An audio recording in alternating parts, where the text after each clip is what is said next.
এখন লকডাউনের সময় বের হওয়ার কোনো উপায় নাই, বাচ্চা কাচ্চার স্কুল কলেজও নাই, তাই একটু নিজেই করার শখ করলাম আর কি। শখ কি, সবাই করতেছে, আমি একটু করতে চাচ্ছি এই আর কি। আমি আজকে আমার বাসায় আমি একটু রান্না বান্না করব, সেটা দেখাতে চাচ্ছি। নিউ আমার চ্যানেলটা এই আর কি। আসো,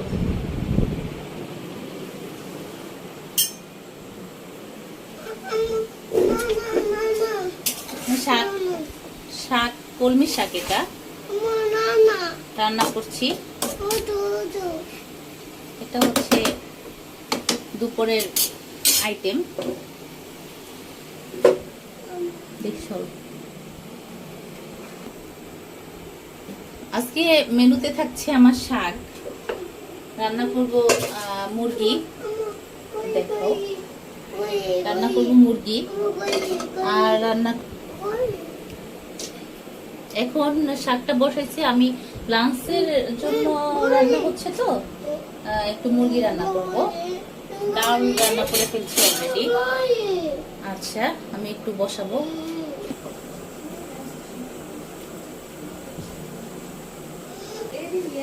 আমি এখন মুরগির জন্য মশলা রেডি করব।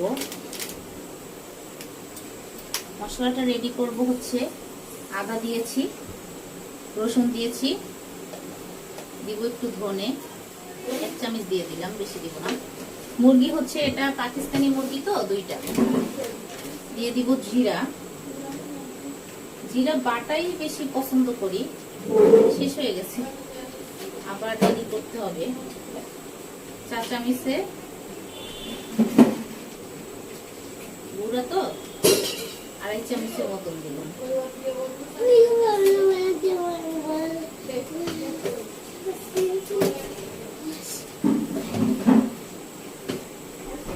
এখন দিয়ে দিচ্ছি হলুদের গুঁড়া।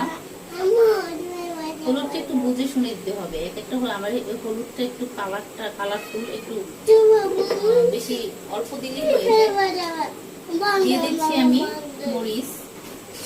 মরিচটাও ছোট বেবি আছে আমার, বেশি ঝাল পছন্দ খেতে পারবে না, তাই দিয়ে দিলাম। আমি এখন দিয়ে দিব এখানে গরম মশলা।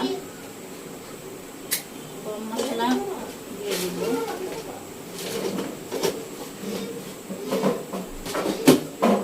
একটু ধুয়ে একটু আমন্ড দিয়ে একটু ফেটিয়ে দিব, তাহলে ঘ্রাণটা ভালো আসবে।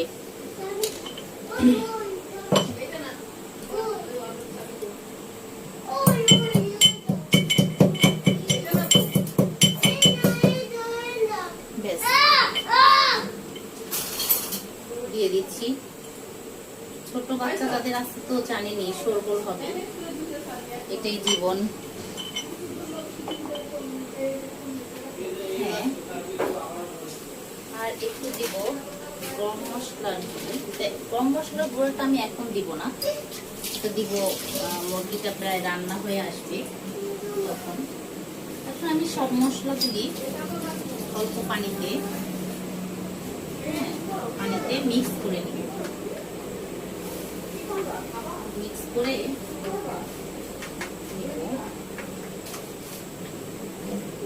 আমার এরকম ভালো লাগে। শাক বসিয়েছিলাম, শাকটাকে একটু ঢেলে দিই। শাকটা প্রায় সেদ্ধ হয়ে গেছে,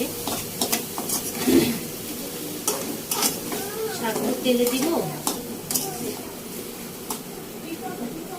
শাকটা প্রায় সেদ্ধ হয়ে গেছে, আর একটু হবে।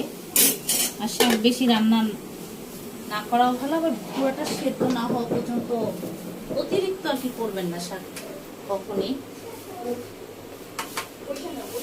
শুধু শাক না, সব তরকারি অতিরিক্ত যদি রান্না হয়ে যায় সেটা কিন্তু ভালো লাগে না।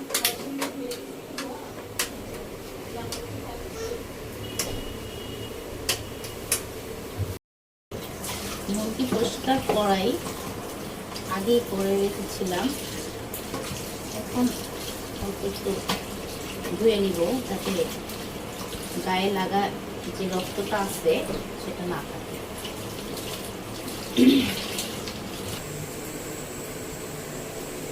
মুরগির মশলাটা ঠিক সব একত্র যখন করে ফেলছি তখন চেহারাটা অনেকটা এরকম হয়েছে।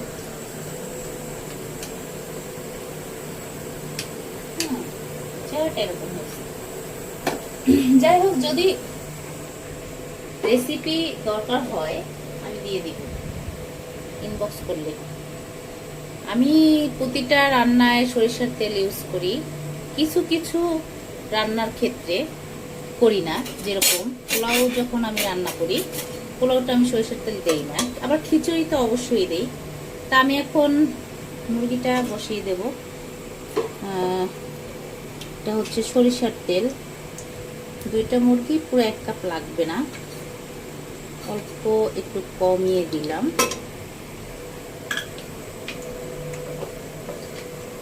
এখন দিয়ে দিব পেঁয়াজ কুচি। মুরগির ক্ষেত্রে হয় কি, পেঁয়াজটা আমি একটু ভেজে নিব, তা না হলে গরু যখন আমরা রান্না করি সাধারণত তখন কিন্তু পেঁয়াজ আস্ত দিলেও গলে যাবে, কেননা গরু রান্না করতে অবশ্যই একটু সময় বেশি লাগে, আর মুরগিটা কিন্তু বেশি সময় লাগে না। সেই ক্ষেত্রে কিন্তু পেঁয়াজটা কেমন যেন পুরা মিশে যায় না, থেকে থেকে যায়, আমার থাকা ভালো লাগে না। তো একটু আমি হালকা ব্রাউন কালার করে নিব। আমার ছেলে ও ফিউচারে একজন ইউটিউবার হতে চায়। এখনকার মানুষের শখই হচ্ছে কি কথায় কথায় ইউটিউবিং করা, কথায় কথায়। আমিও তো আসলে করে ফেলছি, এখন ওদের এই আমার ছেলে মেয়েদের অনুপ্রেরণা নেয়। বিশেষ করে আমার ছেলে, সে অনেক ব্লগ দেখে। ঠিক আছে, আমি তো বলছি যে তুমি কি নিয়ে আসছো, দেখি কি নিয়ে আসছো। এটা আমার জানা মতে তো এটা ভালো না, তুমি কেন নিয়ে আসছো এটা? নাও। কি বললা এটা? এখন হচ্ছে আমার রান্নার স্টার্ট করে দিলাম আবার। পেঁয়াজটা কিন্তু ভাজা, অনেকটা ভাজা হয়ে গেছে, দেখেন অনেকটা ভাজা হয়ে গেছে। আমি এখন মুরগি দিব আগে, তারপরে মশলা। আমি এখন মুরগিটা দিয়ে দিচ্ছি। মুরগি দেওয়ার পরে হালকা ভেজে আলু দিয়ে দিব। আলু দিয়ে তারপর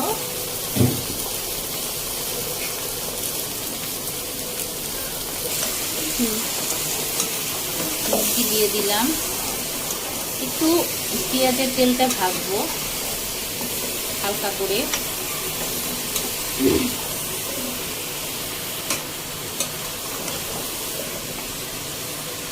এর মধ্যে দিয়ে দিব এখন আলু।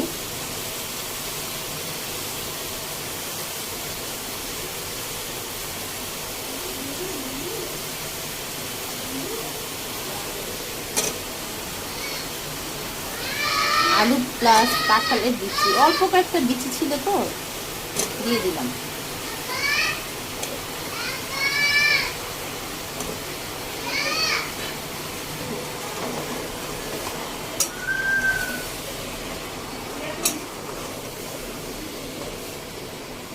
এখন আমি মশলাটা দিয়ে দিব।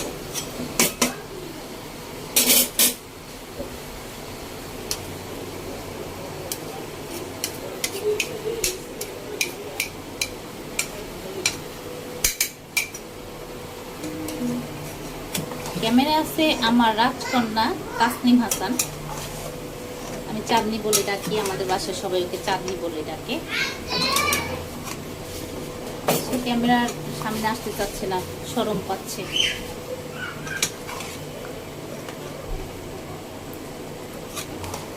হ্যাঁ, আমার এখন মুরগিটা কষাতে হবে, মশলাটা মিক্স করতে হবে। মশলা মিক্স হলে ঝোলটার পরিমাণ কম দিতে হবে, তা না হলে মুরগি সম্পূর্ণ গলে যাবে। যে গোস্তের সাথে যে পানিটা আছে এবং এই পানিটা থেকে মোটামুটি একটু সেদ্ধ হবে। আমি কিছুক্ষণ অপেক্ষা করি।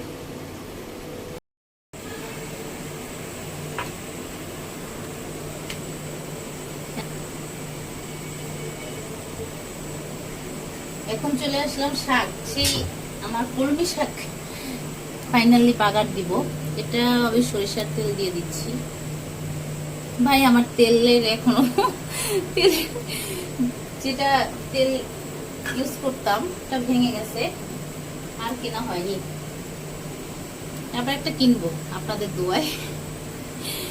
এখন দিয়ে দিচ্ছি আগে শুকনা মরিচ। কে কিভাবে বাগার দেন আমি জানি না, কারোর মতন না হলে প্লিজ আবার উল্টা পাল্টা কিছু বললেন না।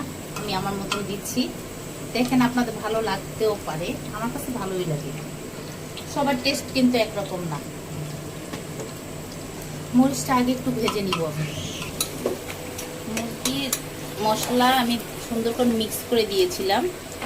আমি কিন্তু এখনো কোনো প্রকার পানি ইউজ করি নাই। আমি আশা করি এটার গায়ে যে পানি আছে এটাই কিন্তু আমার অর্ধেক সেদ্ধ হয়ে যাবে। লাস্টে আমি হালকা পানি অ্যাড করব।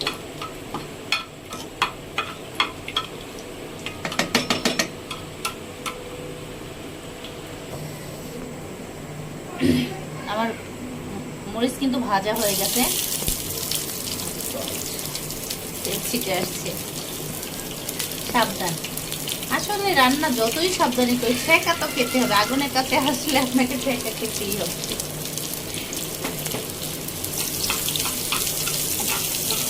এখন দিয়ে দিলাম রসুন আর পেঁয়াজ। এখন এটাকে আমি ব্রেস্তা ঠিক লাইক ব্রেস্তা করে ফেলবো।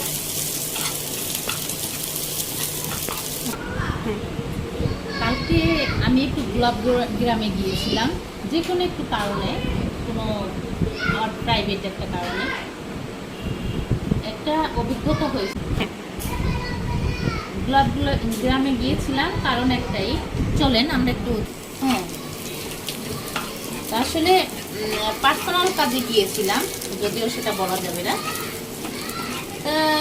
বৃষ্টি শুরু হয়েছে, আমি ওখানে একটা মাদ্রাসায় গিয়েছিলাম। সেই মাদ্রাসার মধ্যে বসা, এত পরিমাণে বৃষ্টি। ফার্স্টে আমি সিএনজিতে বসাছিলাম, আমি সিএনজি নিয়ে গিয়েছিলাম, সিএনজিতে বসাছিলাম। এত পরিমাণের বৃষ্টি ছিল যেটা হঠাৎ করে সেই বৃষ্টি প্রচুর বাস পড়তেছিল, এত পরিমাণের বাস। মনে হয় 3টা বাস মাদ্রাসায় আশেপাশেই পড়ছে, একেবারে লাগছে মনে হয় আমার সামনে পড়ছে। এত ভয়ঙ্কর অভিজ্ঞতা। আসলে মানুষের জীবন মৃত্যু এমন একটা সন্ধিক্ষণ হয়ে যায় মাঝে মাঝে, কখন কি হবে বোঝা যায় না। পরে দেখলাম ঢাকায় এসে পৌঁছে দেখলাম 3জন মানুষ মারা গেছে, ঠিক এই বাস পড়ার কারণে। তা আল্লাহ হচ্ছে মহান। আমার 3 বাচ্চা সাথে ছিল, আমার মেয়ে আর 2 ছেলে। ছোট ছেলেটা 3.5 বছরের, সে ভয় তো পাইছে, আমিও অনেক ভয় পাইছি। কেননা আমি ছোট থেকে 3 বাচ্চার মা। এখন আমি কিন্তু কখনোই এরকম অভিজ্ঞতা বা এরকম সামনাসামনি কখনো দেখিনি। তো সুস্থতাও যেরকম মানুষের একটা আল্লাহর নিয়ামত, যেটা দেখলাম। অসুস্থ না হলে বোঝা যায় না। কিছুদিন আগে কোভিড আক্রান্ত ছিলাম, আমার কলমি শাকটা কিন্তু হয়ে গেছে। এখন চেহারাটা জাস্ট এরকম, একটু দেখাও চেহারাটা। চেহারাটা কার কিরকম লাগবে আমি জানি না, কিন্তু আমার শাকের চেহারাটা এখন ঠিকই এই পর্যায়ে। হ্যাঁ, দেখো শাক রান্না শেষ বলছি।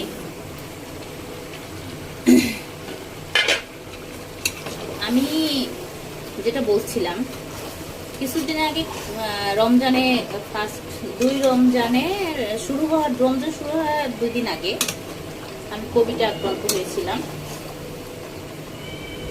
কি যে ভয়াবহ ভয়াবহ একটা লাইফ আল্লাহ দিতে পারে মানুষকে। সিচুয়েশনটা যদি আপনার লাইফে না আসে আপনি কিন্তু বুঝতে পারবেন না। এটা হচ্ছে সেই মশলা যে মাখাইছিলাম যে বাটিটায়, সেই বাটির পানিটুকু আমি কিন্তু ফেলে দেইনি। বাটিটা পানিটা দিয়ে এখন আমি এটা দিয়ে দেব।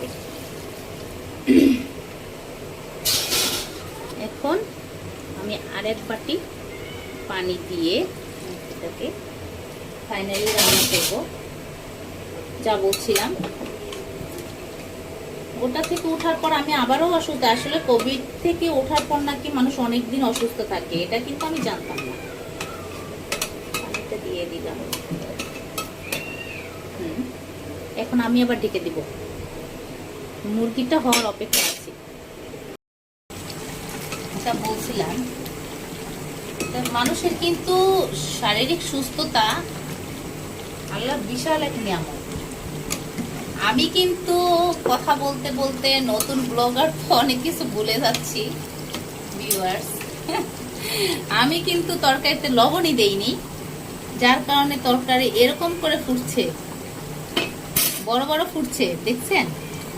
আমি জাস্ট এখন যখন তরকারিটা উঠাইলাম, ঢাকনাটা তুললাম, তখন দেখতেছি বড় বড় ফুটছে। তার মানে আমি এটার মধ্যে নির্ঘাত লবণ দেইনি। তারপর আমি শিওর হই, হ্যাঁ আমি একটু লবণও ইউজ করিনি। ওয়েটটা আমি লবণ দিচ্ছি, লবণ দিয়ে দিব এখন। এই যে লবণ,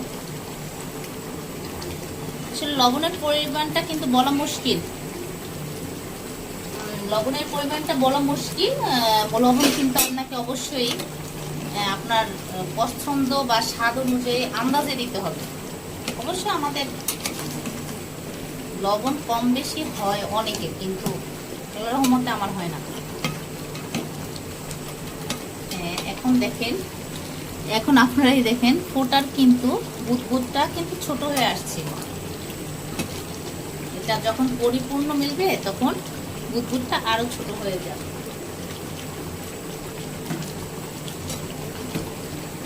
আমি একটু গরম মশলার গুঁড়া ইউজ করবো।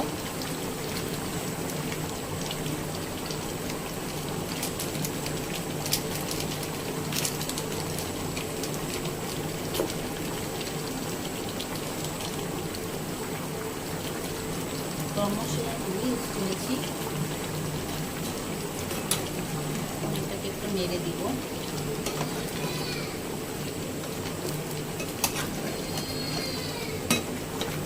এখন আপনাকে একটু দেখতে হবে যে আসলে সব যা যা আপনি ইউজ করছেন মুরগিটায়, যেরকম আলু, একটু কাঁঠালের বিচি, আসলে এগুলি নরম হয়েছে কিনা, এটা খাওয়ার উপযুক্ত হয়েছে কিনা।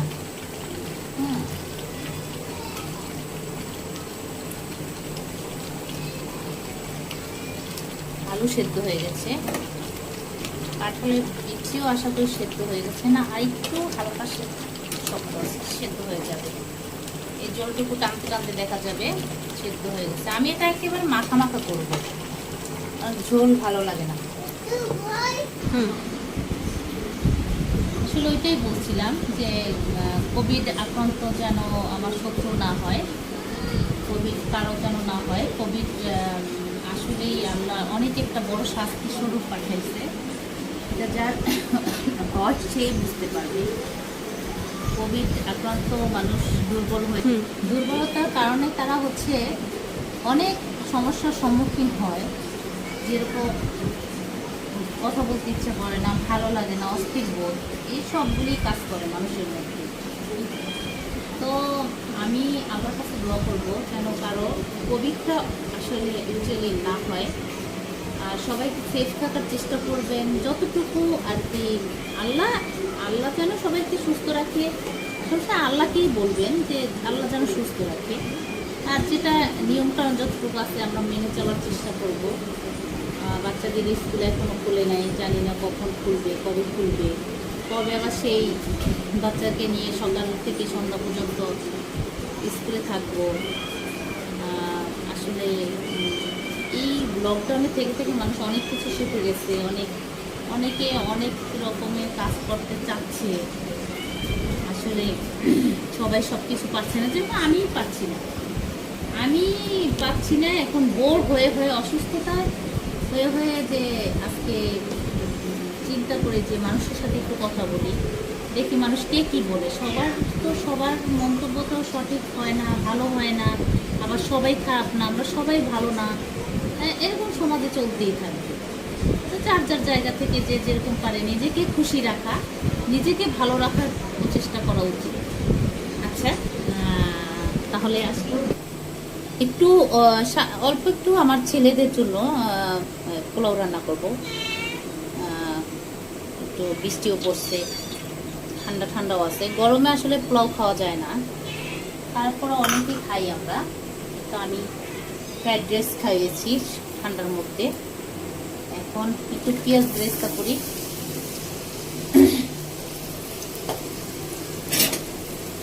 পেঁয়াজটুকু আগে ব্রেস্তা করি, পরে হচ্ছে পোলার চালটা দিব। ব্রেস্তাটা শেষ করব।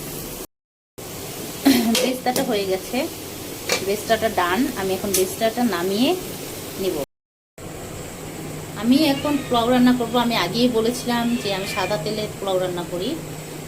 ব্রেস্তা উঠাই নিচ্ছে। এখন আমি আদা এবং রসুন দিয়ে দিলাম।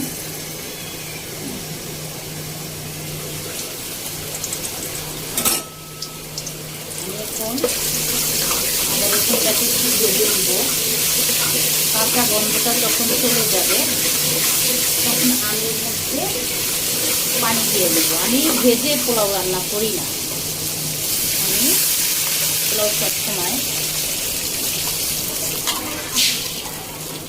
আন্দাজে পোলাওর জন্য প্রস্তুত করতে যতটুকু পানি লাগবে দিয়ে দিলাম। দিয়ে দিব এর মধ্যে আমি লবণ দিয়ে দিব। আমি গরম মশলা,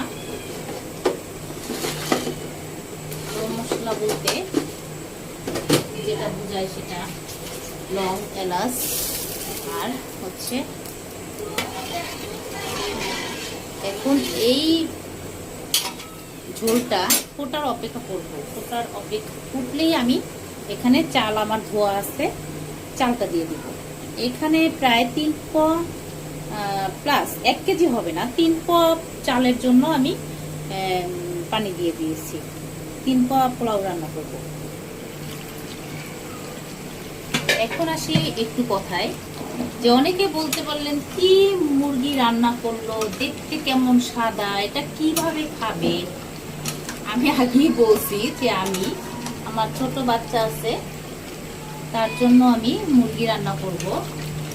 ঝোলটা মশলাটা একটু কম দিয়েছি, আমি মশলাটা একটু কম, কিন্তু এটার যে একটা নিজস্ব টেস্ট, মুরগির যে টেস্টটা আসবে সেটা পূরণ হইতে, টেস্টটা আসার জন্য যা যা লাগবে সেটা কিন্তু সব ইনগ্রেডিয়েন্টস কিন্তু আমি ইউজ করছি এখানে।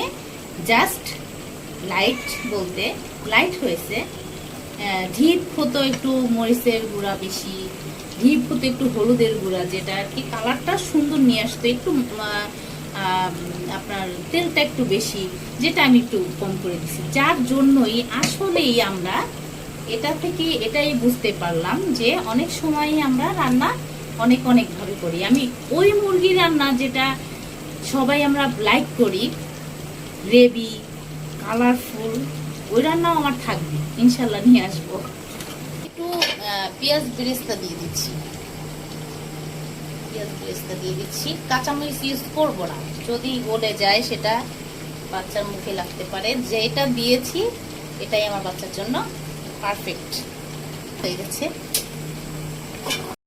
পানিটা ফুটে গেছে, এখন আমি এটার মধ্যে চাল দিয়ে দিব।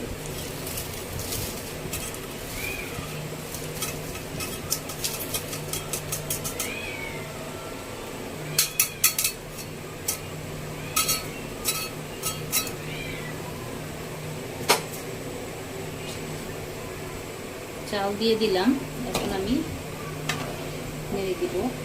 এখন আমি কিন্তু ঢাকবো না, এখন চালটা একটু সেদ্ধ হওয়ার অপেক্ষায়, হাফ প্লাস 80% সেদ্ধ হলে কিন্তু পানিটাও কিন্তু কমে যাবে। আর 20% আমি ঢেকে দমে 20% ঢেকে দমে দিয়ে দিলে সেটা সুন্দর হবে। তখন আমি ইউজ করব লাস্টে পেঁয়াজ বেরেস্তা। সম্পূর্ণ লাইট খাবার, বৃষ্টির দিন তো লাইট খাবো, ঝাল খাবো না।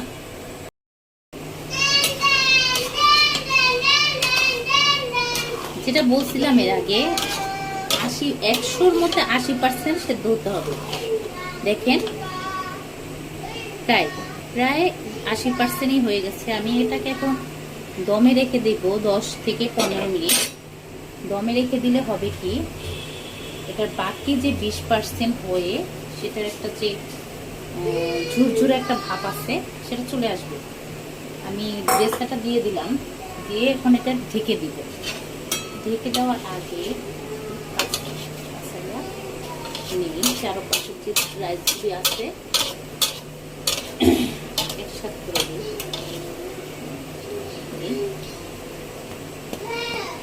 এখন কিন্তু আমি পাওয়ারটা লো আছে দিয়ে দিব, একেবারে লো আছে। এটাকে আমি 15 থেকে 20 মিনিট দমে দিয়ে রাখবো। ওকে, দেখেন একটা ঝরঝর একটা চেহারা চলে আসছে। একবার ঝরঝরা একটা শৈলে কিন্তু একটা লাগে না। আসলে পোলাওটা হচ্ছে, অনেকে পানির কথা বলে, এতটুকু পানি, হ্যাঁ ঠিক আছে, কথা মিথ্যা না। আমিও কয়েকটা ভিডিও করছিলাম, ওখানে আমিও পানির হিসাব বলে দিয়েছিলাম। কিন্তু আমার কাছে লাগে কি, পুরান আর নতুন চালের মধ্যে কিছুটা পানির একটু পার্থক্য হতে পারে। তা রান্না করতে করতে শিখে যাবে, যেরকম আমরা শিখে গেছি। একদিনে এত কিছু শিখি নেই, অনেক সময় লাগছে, মার কাছ থেকে শেখা বেশি। এখন একটু দিয়ে দিব সামান্য একটু ঘি, সামান্য একটু ঘি দিয়ে দিলাম, শেষ। আর দিব না, কেন লাইট খাবারে ঘি হেভি হয়ে যাবে আবার।